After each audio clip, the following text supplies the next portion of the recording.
छोड़ दो मुझे, छोड़ दो, छोड़ दो मुझे, छोड़ दो।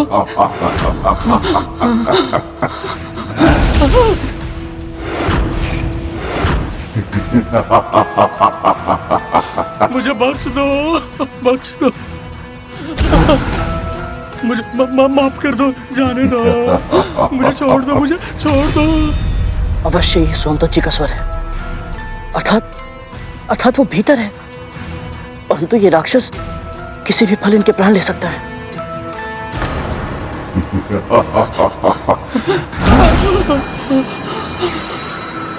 छोड़ दो मुझे,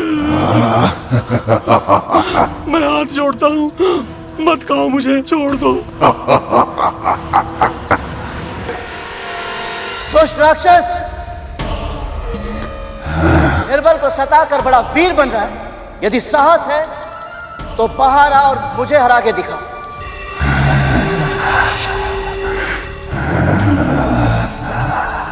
गुफा में छिपकर तो कायर गुर्राते हैं, यदि साहस है तो बाहर आ और मेरा सामना करके दिखा।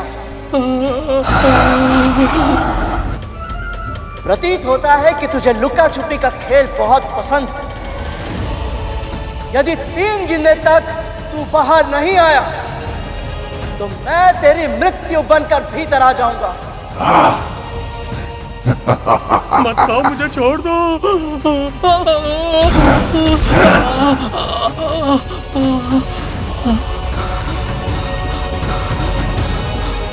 एक,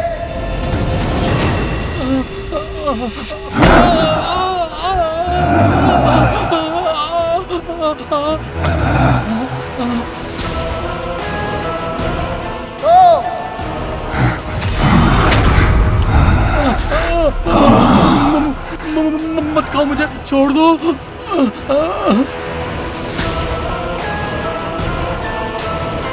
तीन, नहीं नहीं मुझे।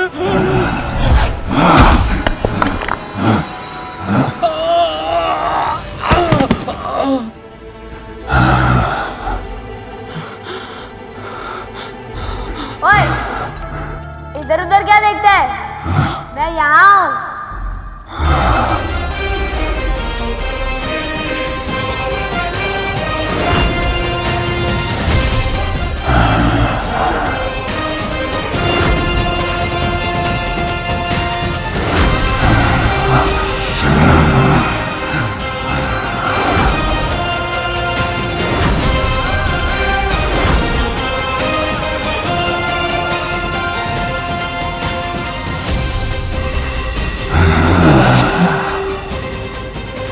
मेरे प्राणों की रक्षा के लिए इस राक्षस से युद्ध करने को तैयार है। कौन है ये वीर? तो तू छोटा सा पक्षी मुझे चुनौती दे रहा है।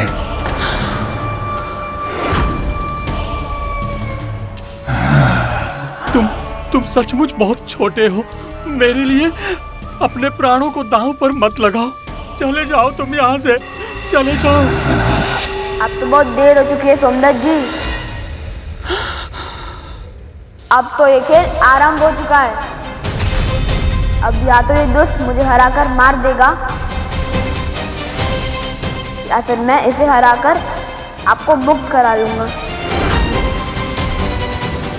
तू चींटी की तरह है, इतना सा मसल दूंगा, पर तेरी जेवा बहुत लंबी है। पहले उसे खींचकर बाहर निकालता हूं।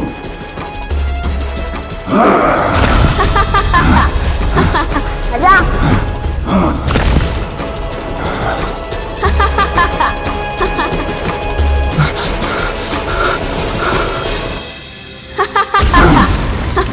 आजा।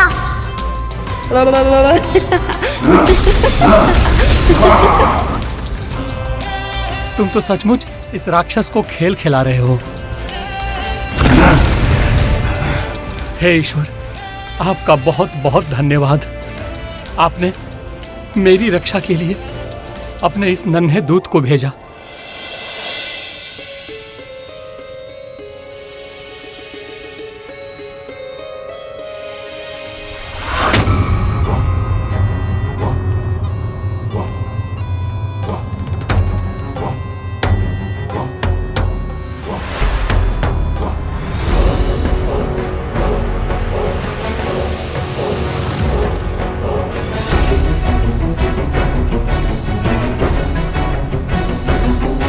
लगता है दीदी ने बहुत ही विशेष और स्वादिष्ट भोजन बनाया है। अच्छा ही हुआ मैंने ये कार्य उसे सौंप दिया।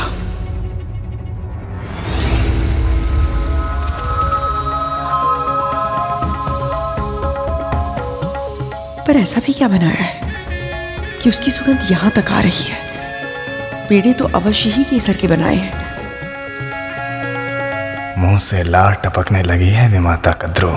स्वयं पर नियंत्रण रखना अब असंभव होगा आपके लिए। वैसे इसकी गंध तो सचमुच इतनी सुहावनी है कि मैं भी स्वयं पर नियंत्रण नहीं रख पा रहा हूँ।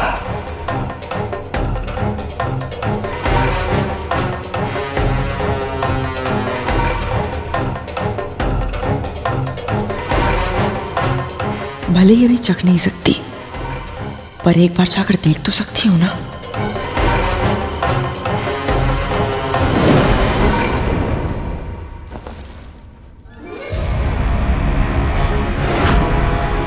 कैसी है तू? अभी आधा दिन भी नहीं बीता है तुझे व्रत रखे हुए, किंतु तेरा धैर्य अभी से समाप्त हो गया। भोजन की सुगंध से तेरे मुख में जल आ गया, किंतु तुझे ये नहीं ध्यान आया कि एक बूंद जल के लिए तेरे पुत्र तरस रहे हैं। ये व्रत तूने अपनी संतान की प्राण रक्षा के लिए रखा है ना, किंतु फिर भी तेरा मनोबल इतना कम है कि भोजन की सुगंध से तू हार गई है। मैं केवल भोग देखने जा रही थी कि कहीं उसमें कोई कमी तो नहीं है। बस कर, बस कर। तू सबसे झूठ बोल सकती है, किंतु तू मुझसे कभी झूठ नहीं बोल सकती। कल तू अपने स्वामी के सामने बहुत बड़े बड़े वचन की बातें कर रही थी ना, क्या हुआ आज? यही कहा था ना तूने, यदि सावित्री अपने पति सत्यवान के प्राण यमराज से चुरा कर ला सकती है तो मेरे अंदर भी सतीत्व की वही शक्ति है, वही दृढ़ निश्चय है। कहां गई वो शक्ति, कहां गया वो दृढ़ निश्चय? यमराज से टकराना तो दूर, तू तो अपने लोभ से भी नहीं जीत सकती। विंता को देख और सीख उससे। भोजन को देखना और सुनना तो दूर, उसके मन में तो कोई विचार भी नहीं आ रहा है। और उसका पुत्र, तेरे पुत्रों की रक्षा, तेरे पुत्रों की सफलता के लिए क्या कुछ नहीं कर रहा है। किंतु तू बस कर। ना मुझे विंता की स्तुति सुननी है, ना ही उसके पुत्र की। और मैं अच्छे से जानती हूं कि मैं क्या कर रही हूं, मेरे किस कर्म का क्या परिणाम होगा, कि तू मुझे नहीं बताएगी। आजा आजा आजा आजा।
अब ये खेल ज्यादा देर नहीं चलेगा।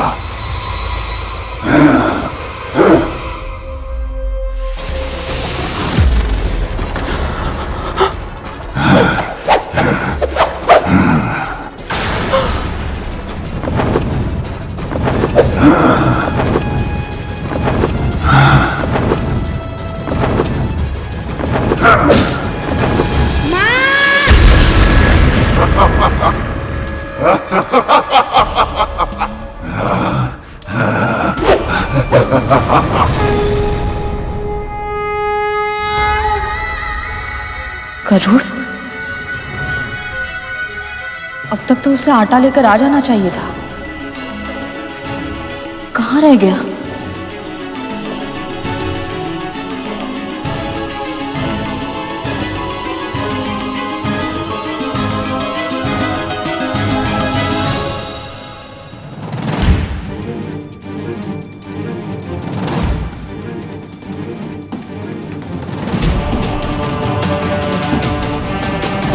ये झड़प तो बहुत लंबी खींच गई। कैसे रोको इस राक्षस को? इस पे तो कोई प्रहार का वार भी नहीं हो रहा।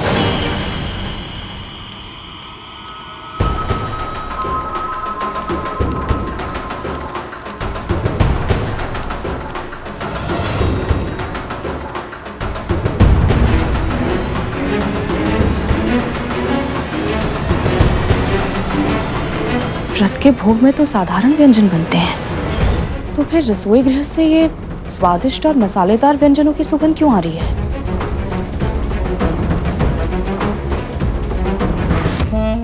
अब कद्रू अपने लोभ से हारेगी और उसके पुत्र अपने प्राणों से।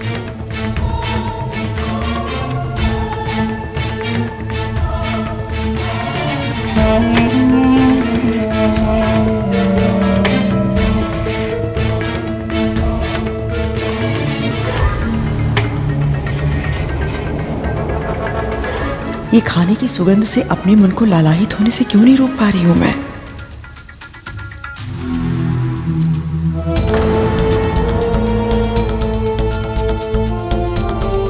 जीवित पुत्रिका के व्रत का जीवन बस इतना ही था। अब अवश्य टूटेगा ये व्रत।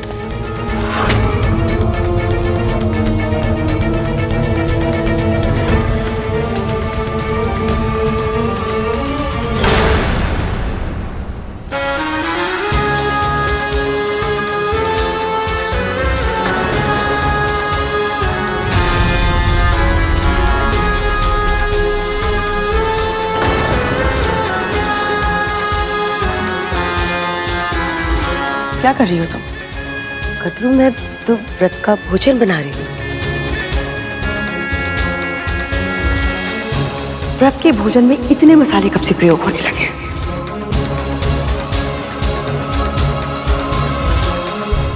और ये तड़का? व्रत का भोजन ना तो मैंने ऐसा देखा है ना कभी सुना है।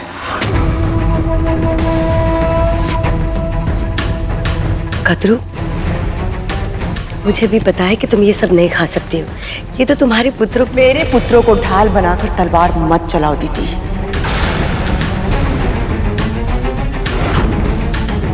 मेरे पुत्रों में विष भरा है, किंतु उनके भीतर अपनी मां के लिए कितना सम्मान है ये केवल मैं जानती हूं। जब तक मैं व्रत रखूंगी, ना तो मेरे पुत्र राजसी भोजन करेंगे और ना ही तामसिक भोजन। और ये भी भली बात ही जानती हूं, ये जो भोजन तुम बना रही हो ना, जानबूझकर मुझे ललचाने के लिए बना रही हो।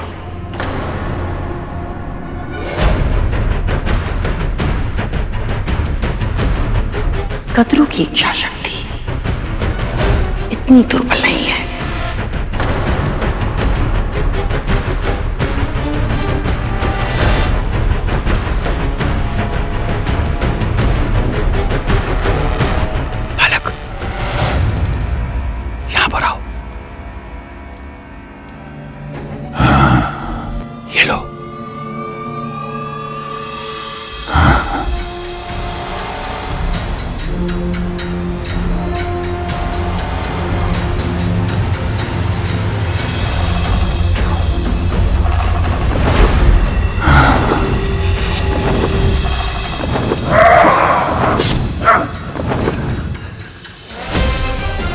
छोटा होकर भी इतनी शक्ति कि मेरा वार रोककर मुझे पीछे धकेल दिया।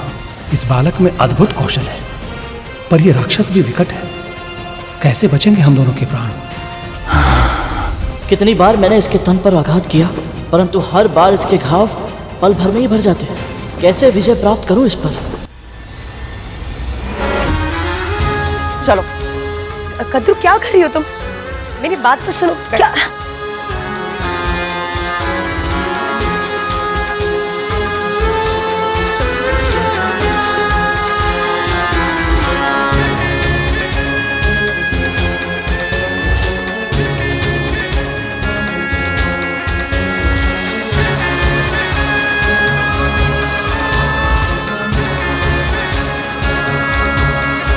जो क्षण भर के लिए मुझे क्रोध आया था, ये उसका प्रायश्चित है।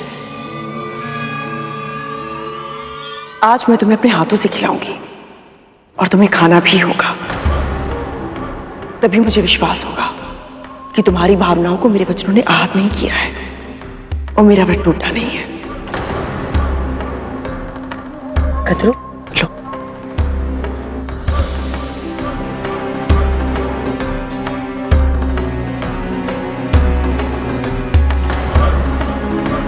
पुत्र, तुम्हें भी भूख लगी होगी ना? मैं तुम्हारी थाली लगा दूं?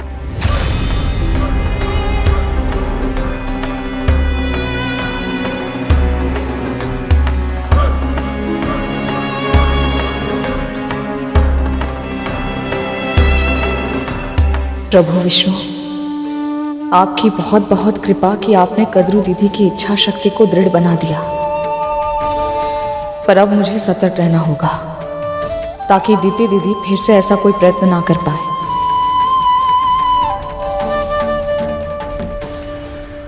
गुफा के बाहर तो बहुत बड़ी बड़ी बातें कर रहा था, अभी क्या हुआ?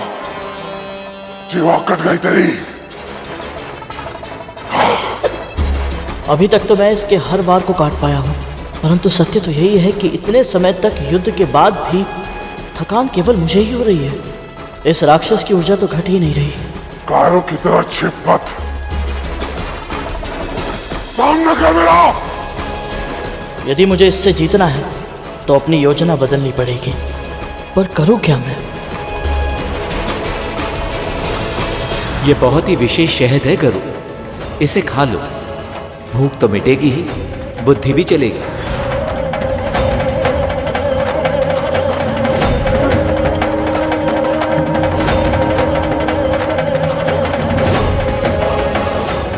आज तो माँ का व्रत है, उन्होंने पूरे दिन कुछ नहीं खाया, तो फिर मैं ये कैसे पी सकता हूँ? राक्षस को गुफा के अंदर नहीं हरा पाओगे बालक। ये गुफा ही इसकी शक्ति का स्रोत है। किसी भी तरह इस राक्षस को गुफा के बाहर लेकर जाओ, तभी तुम इसे हरा पाओगे बालक। अरे वाह, बड़ा ही दिव्य शहद है ये। केवल सुगंध से ही उपाय सामने आ गया, वो भी इसे चल के। क्या कहा? आपका बहुत धन्यवाद सोमदत्त जी।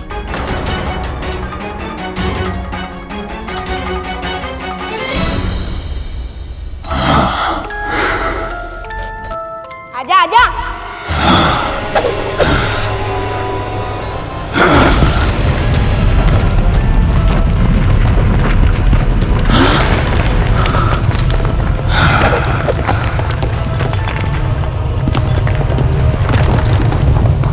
सोमदत्त जी।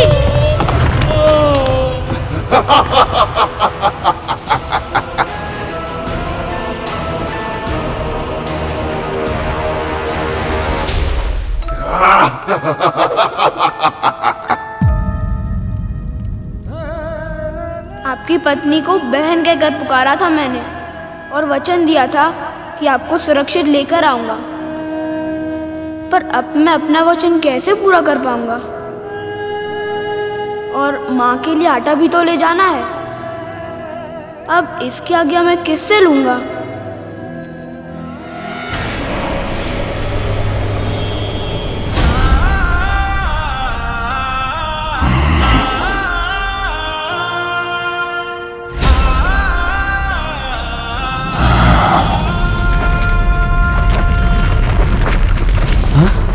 ये ध्वनि किस चीज की है?